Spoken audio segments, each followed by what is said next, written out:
Hello everyone and welcome back to UK Universe. तो जैसा कि आप सब जानते हैं कि सितंबर इनटेक जो है वो ओवर हो चुका है और बहुत सारे स्टूडेंट्स जो हैं वो अब तक आ चुके हैं, लेकिन फिर भी ऐसे बहुत सारे स्टूडेंट्स हैं जिनके जो वीज़ाज़ हैं वो अभी डिले हो रहे हैं या फिर रिफ्यूज़ हो रहे हैं। तो आज की वीडियो में हम बात करेंगे कि ऐसा क्यों हो रहा है, कि क्यों कुछ स्टूडेंट्स के जो वीज़ाज़ हैं वो डिले हो रहे हैं। तो कुछ स्टूडेंट्स ने तो प्रायोरिटी सर्विस में लगाने के बावजूद भी जो रिजल्ट्स हैं उनके वो नहीं आ रहे हैं। ऐसा क्यों हो रहा है और क्या ऐसी काम है जो आपको बचना चाहिए, आपको नहीं करना चाहिए, ये क्या ऐसी बातें हैं जिनका आपको ध्यान रखना चाहिए जब भी आप किसी भी टाइप के वीज़ा के लिए यूके के लिए अप्लाई करते हैं।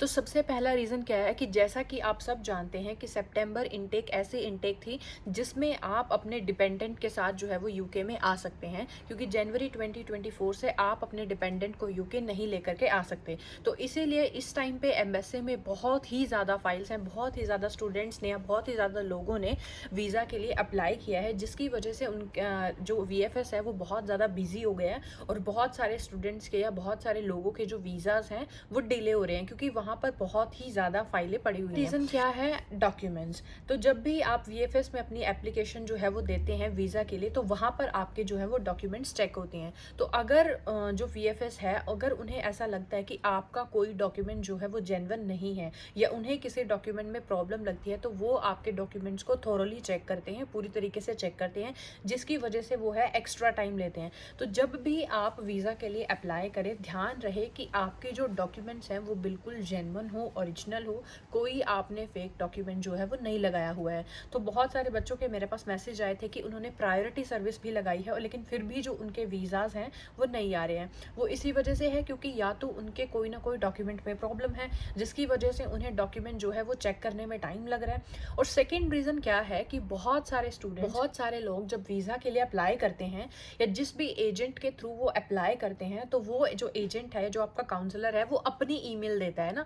तो जो भी अगर एम्बेसी को आपसे कोई डॉक्यूमेंट मंगवाना होगा या आपसे कोई बात करनी होगी, तो वो आपको उस ईमेल पे मेल करेगा, लेकिन वो ईमेल जो है वो आपके एजेंट के पास होती है। और अब वो इतना ज़्यादा एप्लीकेशंस उनके पास होती है कि मे बी उनके पास टाइम ना हो उसे देखने की, तो वो ईमेल जो है वो नहीं देख पाते, जिससे क्या है, एम्बेसी के पास राइट टाइम पे जो उन्होंने टाइम दिया होता है उस टाइम के अंदर अंदर अगर आपका रिस्पॉन्स नहीं जाता है, तो आपके वीज़ा जो रिजेक्शन के चांसेस हैं वो बढ़ जाते हैं, क्योंकि वो कहीं ना कहीं आपसे डॉक्यूमेंट मांगते हैं और आप जो है वो ईमेल नहीं देख पाते या उन्हें जो है वो रिस्पॉन्ड नहीं कर पाते, तो उन्हें लगता है कि वो जो है वो पर्सन जो है वो फेक है, वो जेन्युइन नहीं है।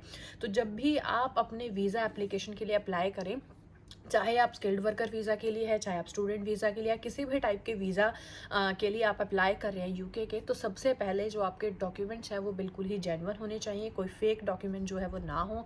सेकेंडली, अगर आप ईमेल दे रहे हैं, जो भी ईमेल अगर आप अपनी दे रहे हैं या एजेंट की दे रहे हैं, तो उन्हें ध्यान रहे या आप उनसे बात करें कि जब भी कोई ईमेल आए तो वो ध्यान रहे कि उसका टाइम पे रिप्लाई करे, उसको रिस्पॉन्ड करे। तो जो भी एम्बेसी आपसे पूछती है, जो भी डॉक्यूमेंट के लिए आपसे दोबारा जो है वो मांगती है, वो जो है वो टाइमली उनको दे दिया जाए। इसके साथ ही जो सबसे बड़ी प्रॉब्लम आई है वो है बच्चों के फाइनेंशियल डॉक्यूमेंट्स में। फाइनेंशियल डॉक्यूमेंट्स में क्या होता है कि आपको ये प्रूफ करना होता है कि आपके पास इनफ मनी है कि आप यूके में अपना जो है वो सर्वाइव कर सकते हैं, अपनी फीस पे कर सकते हैं, अपना रेंट, अपने खाने पीने का जो खर्चा है वो निकाल सकते हैं। अब बहुत सारे बच्चों को यही नहीं पता कि फाइनेंशियल डॉक्यूमेंट में कितना उनको फंड दिखाना था या कितने होने चाहिए, क्योंकि जो पाउंड का रेट है वो फ्लक्चुएट होता रहता है। तो कोशिश करें जो भी आप फंड शो करें उससे थोड़ा सा ज़्यादा ही आप अपने अकाउंट में रखें और उस अकाउंट में कोई छेड़छाड़ ना करें जब तक आपका वीज़ा जो है वो एक्सेप्ट नहीं हो जाता है। तो फंड्स जो हैं वो बहुत ज़रूरी चीज़ हैं। जो डॉक्यूमेंट्स हैं आपको बहुत ध्यान से जो है वो सबमिट कराने हैं। जो भी आपके बैंक के स्टेटमेंट्स हैं या जो भी आपके फंड से रिलेटेड, अगर आपने लोन लिया है या आपने किसी आपके पेरेंट्स ने, आपके हस्बैंड ने, किसी ने स्पॉन्सर किया है, तो पूरी तरीके से हर एक चीज़ का प्रूफ आपको जो है वो उसमें लगाना है।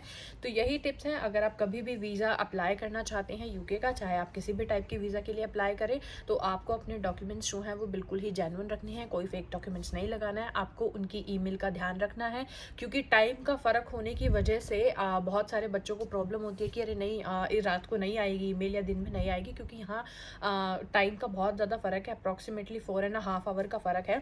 तो आपको ईमेल जो है वो रेगुलरली चेक करनी है, और अगर आपसे कोई डॉक्यूमेंट दोबारा मांगा जाता है तो आपको टाइमली जो है वो डॉक्यूमेंट उन्हें दोबारा सबमिट करना है।